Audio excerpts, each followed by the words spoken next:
नमस्कार। Vision IAS के news today के इस अंक में आप सभी का स्वागत है। इस अंक में हम आपके लिए लेकर आए हैं यूपीएससी परीक्षा की दृष्टि से महत्वपूर्ण कुछ अहम खबरें। इस अंक के साथ मैं हूं दिव्या तोमर।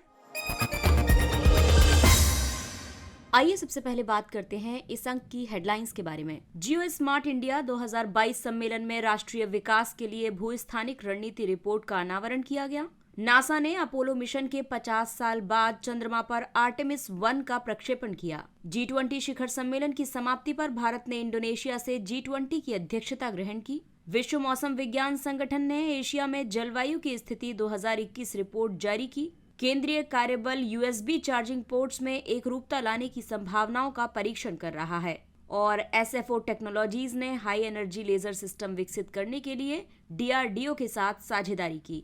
और आइए अब खबरों पर विस्तार से चर्चा करते हैं।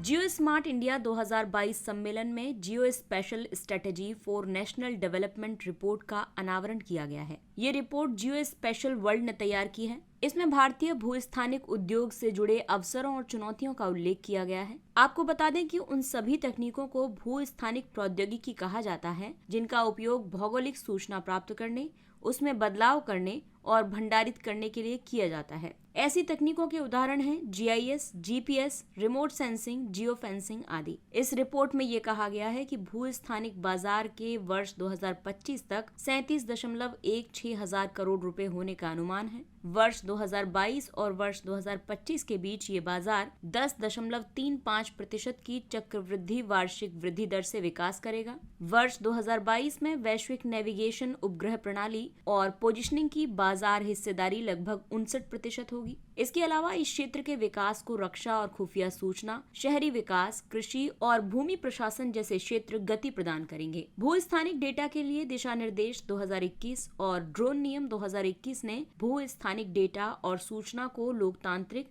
तथा उदारीकृत बना दिया है। इसमें सबसे प्रमुख चुनौतियां ये हैं कि आधुनिक और सटीक जियोडेटिक और टेरेस्ट्रियल पोजिशनिंग आवर्धन अवसंरचना स्थापित करने में देरी इस क्षेत्र के विकास को प्रभावित कर रही है। इसके अलावा रियल टाइम आधार पर डेटा संग्रह और विश्लेषण का अभाव है। साथ ही भूस्थानिक मानकों का प्रभावी तरीके से कार्यान्वयन नहीं किया जा रहा है और अलग अलग हितधारकों के बीच सहयोग की कमी है। और आइए अब आपको बताते हैं कि रिपोर्ट में क्या क्या सुझाव प्रस्तुत किए गए हैं। सबसे पहली बात यह है कि भूस्थानिक औद्योगिक विकास बोर्ड और कोष स्थापित होना चाहिए। सूक्ष्म, लघु और मध्यम उद्यमों और स्थानीय विनिर्माण क्षमताओं की भागीदारी बढ़ाई जानी चाहिए। लचीली पोजीशन, नेविगेशन और टाइमिंग अवसंरचना विकसित की जानी चाहिए। भूस्थानिक इंक्यूबेशन केंद्र स्थापित किए जाने चाहिए। इसके अलावा अनुसंधान एवं विकास पर दीर्घकालिक समझौते को बढ़ावा दिया जाना चाहिए। भूस्थानिक प्रौद्योगिकियों में शामिल है GIS या फिर स्पेशल एनालिटिक्स। इसे डेस्कटॉप, वेब या क्लाउड या मोबाइल में उपयोग किया जाता है। इसके अलावा GNSS एंड पोजिशनिंग, इसे नौवहन, इंडोर पोजिशनिंग और सर्वेक्षण में उपयोग किया जाता है। वहीं भू पर्यवेक्षण को उपग्रह सुदूर संवेदन, हवाई मानचित्रण और UAV तथा ड्रोन के लिए इस्तेमाल किया जाता है। और स्कैनिंग को लिडार, लेजर स्कैनिंग और रडार के लिए उपयोग किया जाता है। नासा ने अपोलो मिशन के 50 साल बाद चंद्रमा पर आर्टेमिस 1 का प्रक्षेपण किया। आर्टेमिस 1 नासा की गहन अंतरिक्ष अन्वेषण प्रणालियों का पहला एकीकृत परीक्षण होगा। इन प्रणालियों में शामिल है ओरियन अंतरिक्ष यान और स्पेस लॉन्च सिस्टम रॉकेट। चंद्रमा और मंगल ग्रह पर मानव भेजने की तैयारी के लिए जिन जटिल मिशनों की योजना बनाई गई है, उस कड़ी में ये पहला मिशन है। आर्टेमिस 1 का उद्देश्य ये प्रदर्शित करना है कि पृथ्वी के वायुमंडल से होकर वापस लौटते समय ओरियन का ऊष्मारोधी कवच उच्च गति और उच्च ताप सहन कर सकता है। दूसरा ये कि चंद्रमा और उससे आगे के मिशनों के लिए गहन अंतरिक्ष के विकिरण युक्त वातावरण का अध्ययन किया जाएगा। स्प्लैश डाउन यानी कि किसी अंतरिक्ष यान की समुद्र में लैंडिंग के बाद ओरियन को फिर से प्राप्त करना। इससे इंजीनियर्स को भावी मिशनों के लिए जानकारी प्राप्त हो सकेगी। इसके अलावा ओरियन के ऑप्टिकल नेविगेशन सिस्टम का सत्यापन, क्यूबसेट को स्थापित करना आदि जैसे उड़ान परीक्षण उद्देश्यों को पूरा किया जा सकेगा। वहीं आर्टेमिस 2 की बात करें तो इसे वर्ष 2024 में प्रक्षेपित करने की योजना है। ये एक मानव युक्त मिशन होगा। यह यान चंद्रमा की परिक्रमा करेगा लेकिन उसके धरातल पर नहीं उतरेगा। और आर्टेमिस 3 को वर्ष 2026 में प्रक्षेपित करने की योजना है। इसके तहत मानव युक्त अंतरिक्ष यान चंद्रमा के दक्षिणी ध्रुव पर उतरेगा। साथ ही अन्य चंद्र अन्वेषण मिशनों की बात करें तो इसमें लूना 2, अपोलो 11 और चंद्रयान 1 शामिल है। लूना 2 चंद्रमा पर उतरने वाला पहला अंतरिक्ष यान था। यह अंतरिक्ष यान पूर्व सोवियत संघ ने लॉन्च किया था। अपोलो 11 चंद्रमा पर उतरने वाला पहला मानव मिशन था। ये संयुक्त राज्य अमेरिका का मिशन था। वहीं चंद्रयान 1 वर्ष 2008 में भारतीय अंतरिक्ष अनुसंधान संगठन इसरो ने प्रक्षेपित किया था। अगली खबर G20 से संबंधित है। ये पेपर 2 की खबर है। वर्ष 2022 का G20 शिखर सम्मेलन इंडोनेशिया के बाली में आयोजित हुआ। ये सम्मेलन भारत को अध्यक्षता सौंपने और संयुक्त घोषणा अपनाने के साथ संपन्न हुआ। इस संयुक्त घोषणा के प्रमुख निष्कर्ष ये रहे कि अधिकतर सदस्यों ने यूक्रेन युद्ध की कड़ी निंदा की, साथ ही अंतर्राष्ट्रीय कानून का सम्मान किए जाने पर भी बल दिया। समावेशी, मुक्त, निष्पक्ष और गैर भेदभावपूर्ण डिजिटल अर्थव्यवस्था सुनिश्चित करने के लिए नीति निर्माण का समर्थन किया गया। ऊर्जा तक पहुंच में अंतराल को समाप्त करने और ऊर्जा अभाव दूर करने की प्रतिबद्धता की फिर से पुष्टि की गई। इसके अलावा क्रिप्टो एसेट रिपोर्टिंग फ्रेमवर्क और सूचनाओं के स्वचालित आदान प्रदान के लिए कॉमन रिपोर्टिंग मानकों में संशोधन का स्वागत किया गया। साथ ही महामारी कोष का स्वागत किया गया। इसके अलावा भविष्य में महामारी की रोकथाम और उसके विरुद्ध प्रतिक्रिया व्यवस्था को मजबूत करने के लिए वैश्विक डिजिटल स्वास्थ्य नेटवर्क की स्थापना का समर्थन किया गया। G20 में इसका अध्यक्ष 1 वर्ष के लिए G20 एजेंडे का संचालन करता है। हालांकि उसके पास कोई औपचारिक शक्ति नहीं होती है। भारत इसमें कई विषयों पर आम सहमति बनाने को प्राथमिकता देगा, जिसमें शामिल है मंद होती वैश्विक अर्थव्यवस्था, वैश्विक दक्षिण का वित्त पोषण, विश्व बैंक, अंतर्राष्ट्रीय मुद्रा कोष आदि जैसे संस्थानों में सुधार। आपको बता दें कि G20 एक रणनीतिक बहुपक्षीय मंच है। ये विश्व की प्रमुख विकसित और उभरती अर्थव्यवस्थाओं को एक साथ लाता है। इसमें 19 देश और एक यूरोपीय संघ शामिल है। इसका कोई स्थायी सचिवालय नहीं है। इसकी अध्यक्षता को ट्रोइका द्वारा समर्थन प्रदान किया जाता है। ट्रोइका में पिछले अध्यक्ष, वर्तमान अध्यक्ष और भावी अध्यक्ष शामिल होते हैं। अगली खबर मौसम तथा जलवायु से संबंधित है। विश्व मौसम विज्ञान संगठन ने एशिया में जलवायु की स्थिति 2021 रिपोर्ट जारी की है। ये रिपोर्ट संयुक्त राष्ट्र आर्थिक और सामाजिक आयोग के सहयोग से तैयार की गई है। इस रिपोर्ट में एशिया में चरम मौसम की घटनाओं के लिए जिम्मेदार प्रमुख कारकों को रेखांकित किया गया है। जलवायु परिवर्तन पर अंतर सरकारी पैनल के मुताबिक चरम मौसम की घटनाएं उन परिघटनाओं को कहते हैं जो किसी वर्ष में किसी विशेष स्थान और विशेष समय पर दुर्लभ रूप से घटित होती हैं। चरम मौसम की घटनाओं के लिए जिम्मेदार जो प्रमुख कारक हैं वो है अल नीनो दक्षिणी दोलन यानी एनसो। आपको बता दें कि एनसो एक जलवायु प्रणाली है। इसके तहत मध्य और पूर्वी उष्णकटिबंधीय प्रशांत महासागर में जल के तापमान में बदलाव देखा जाता है। इसके अलावा 3 से 7 वर्षों की अवधि में उष्णकटिबंधीय प्रशांत महासागर में सतही जल सामान्य से 1 डिग्री सेल्सियस से 3 डिग्री सेल्सियस तक गर्म या ठंडा हो जाता है। दूसरा है हिंद महासागर द्विध्रुव। ये पश्चिमी हिंद महासागर और पूर्वी हिंद महासागर के बीच समुद्री सतह के तापमान में अंतर है, इसलिए इसे द्विध्रुव कहा जाता है। तीसरा है आर्कटिक दोलन यानी आर्कटिक ऑसिलेशन। ये आर्कटिक, उत्तरी प्रशांत और उत्तरी अटलांटिक के अक्षांशों के बीच वायुमंडलीय दबाव का स्थान परिवर्तन करते रहने की स्थिति है। ये पूरे उत्तरी गोलार्ध में मौसम को प्रभावित करता है। इसके अलावा चौथा है एशियाई मानसून। ये प्रचलित पवनों की दिशा में मौसमी बदलाव है। ये दक्षिण और पूर्वी एशिया में मौसम परिवर्तन का प्रमुख चालक है। पांचवा है एशिया के ऊपर वायुमंडलीय धाराएं। ये प्रबल क्षैतिज जलवाष्प परिसंचरण के लंबे, संकीर्ण, उथले और अस्थायी गलियारे हैं।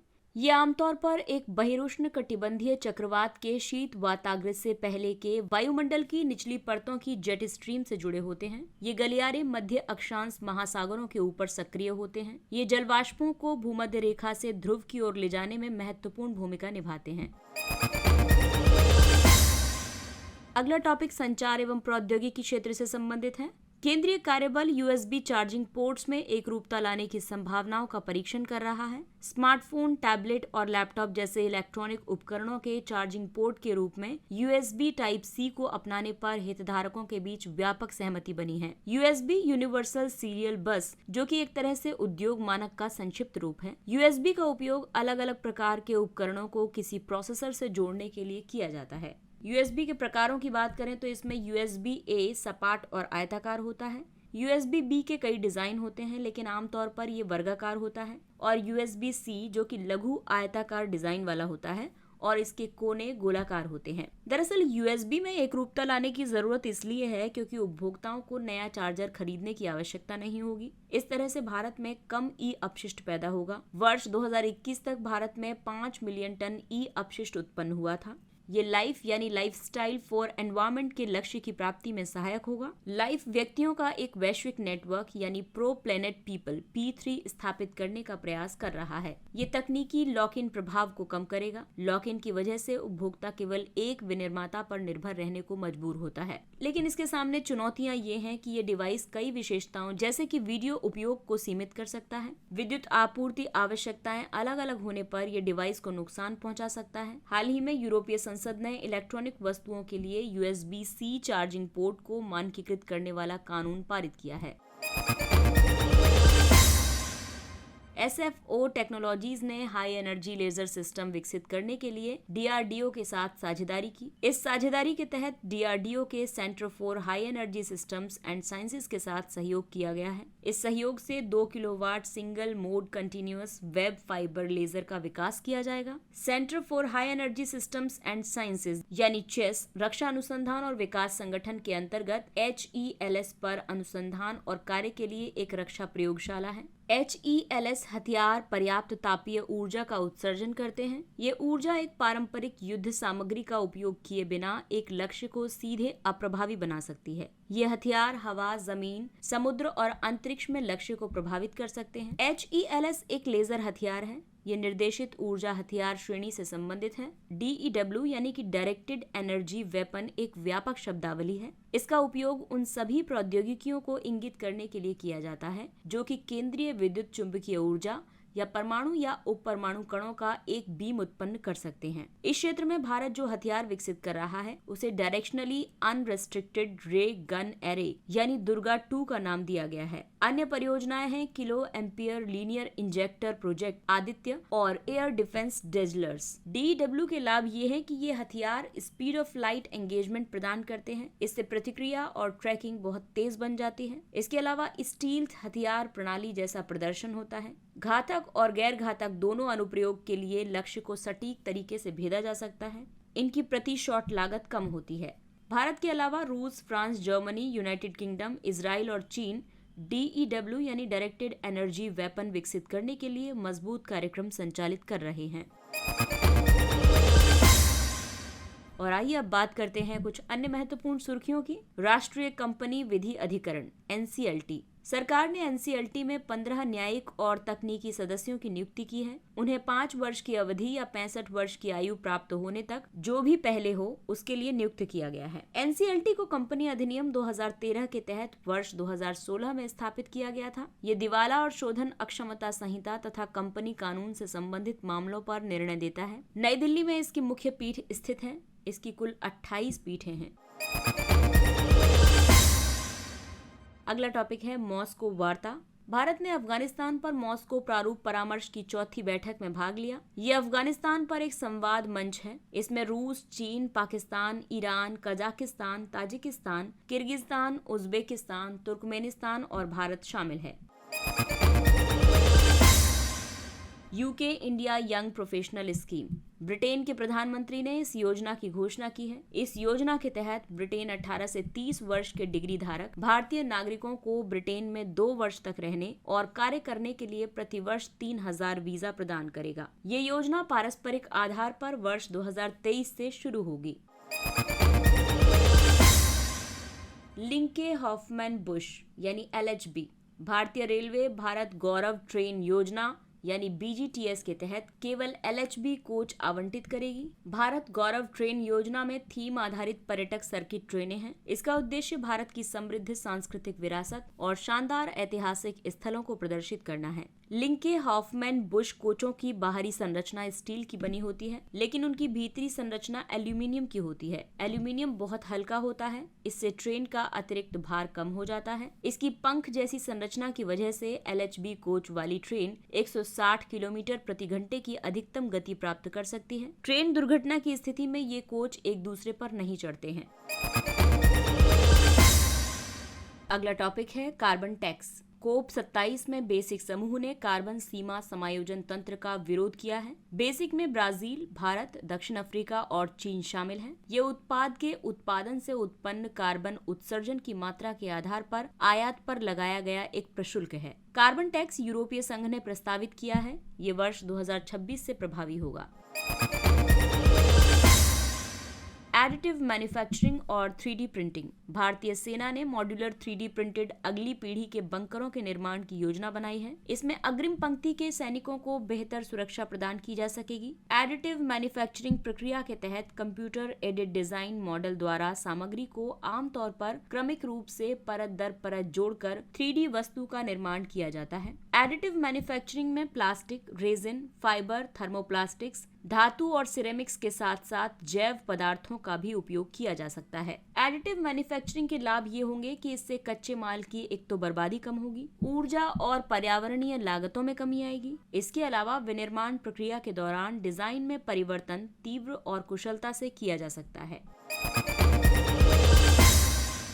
अगला टॉपिक है graphene. Centre for Nano and Soft Sciences यानी CENS की एक टीम ने graphene stabilised tunable photonic crystal विकसित किया है। ये अधिक टिकाऊ और बेहतर रिफ्लेक्टर डिस्प्ले तथा लेजर डिवाइस बना सकता है। फोटोनिक क्रिस्टल प्रकाशीय नैनो संरचनाएं होती हैं। इनमें अपवर्तक सूचकांक समय समय पर बदलता रहता है। उदाहरण के लिए तितली के पंख, मोर पंख आदि। ग्राफीन में कार्बन परमाणु की एकल परत होती है। ये परमाणु मधुमक्खी के षटकोणीय छत्ते जैसी जाली में कसकर बंधे होते हैं। आपको बता दें कि ग्राफीन कार्बन का ही एक अपरूप है। ग्राफीन अब तक ज्ञात सबसे मजबूत और सबसे पतला यौगिक है। ये एक परमाणु जितना मोटा होता है, साथ ही ये ऊष्मा और विद्युत का सुचालक भी है। इसे ऊर्जा, दूरसंचार, इलेक्ट्रॉनिक्स, सेंसर और इमेजिंग, बायोमेडिकल प्रौद्योगिकियों में उपयोग किया जा सकता है। अगला टॉपिक है पाटन पटोला और मातानी पछेड़ी। प्रधानमंत्री ने G20 शिखर सम्मेलन में अलग अलग देश के नेताओं को भारत की पारंपरिक कलाकृतियां भेंट की। गुजरात का पाटन पटोला, जिसे कि GI टैग प्राप्त है, ये शुद्ध रेशम में बुनी हुई दोहरी इकत या पटोला की प्राचीन कला है। ये 11वीं शताब्दी के समय की उत्तरी गुजरात के पाटन क्षेत्र की कला है। इसकी रंगाई की तकनीक को बंधनी प्रक्रिया के रूप में जाना जाता है। इसे गेंदा फूल, प्याज की परत, अनार आदि के प्राकृतिक अर्क के साथ रंगा जाता है। ये गुजरात का एक हस्त निर्मित वस्त्र है। इसे मातृदेवी के मंदिरों में चढ़ाया जाता है। ये एक धार्मिक वस्त्र से जुड़ी लोक कला है। इस वस्त्र के केंद्र में मातृदेवी और शेष हिस्से पर उनकी कहानियां एवं किंवदंतियां उकेरी गई होती हैं। ये प्राकृतिक रंगों के साथ हाथ से रंगा हुआ और हाथ से काता हुआ वस्त्र है। इसका आकार आयताकार होता है। सी विजिल 22 सैन्य अभ्यास। हाल ही में राष्ट्रीय स्तर के तटीय रक्षा अभ्यास सी विजिल 22 के तीसरे संस्करण का आयोजन संपन्न हुआ। इसे भारतीय नौसेना ने तटरक्षक बल और समुद्री गतिविधियों में संलग्न अन्य हितधारकों के समन्वय में आयोजित किया था। इसे समुद्री सुरक्षा बढ़ाने के उद्देश्य से वर्ष 2018 में शुरू किया गया था। मालाबार। आपको बता दें कि बहुराष्ट्रीय समुद्री सैन्य अभ्यास का 26वां संस्करण मालाबार 22 जापान सागर में संपन्न हुआ। इस संस्करण के दौरान इस अभ्यास की 30वीं वर्षगांठ मनाई गई। ये वर्ष 1992 में भारत और अमेरिका की नौसेनाओं के बीच एक द्विपक्षीय अभ्यास के रूप में शुरू हुआ था। बाद में जापान, ऑस्ट्रेलिया भी इसके स्थायी प्रतिभागियों के रूप में शामिल हो गए। इसके साथ ही ये अंक समाप्त होता है। अगले अंक में फिर मुलाकात होगी कुछ अन्य महत्वपूर्ण खबरों के साथ। तब तक अपना ख्याल रखिए, सुरक्षित दूरी बनाए रखिए, मास्क पहनिए, हाथ और चेहरा साफ रखिए। और अगर ये कंटेंट और जानकारी आपको पसंद आ रही है तो और छात्रों के बीच में भी इसे शेयर कीजिए, सब्सक्राइब कीजिए। और इसी अपील के साथ विजन IAS की पूरी टीम को दीजिए इजाजत। नमस्कार।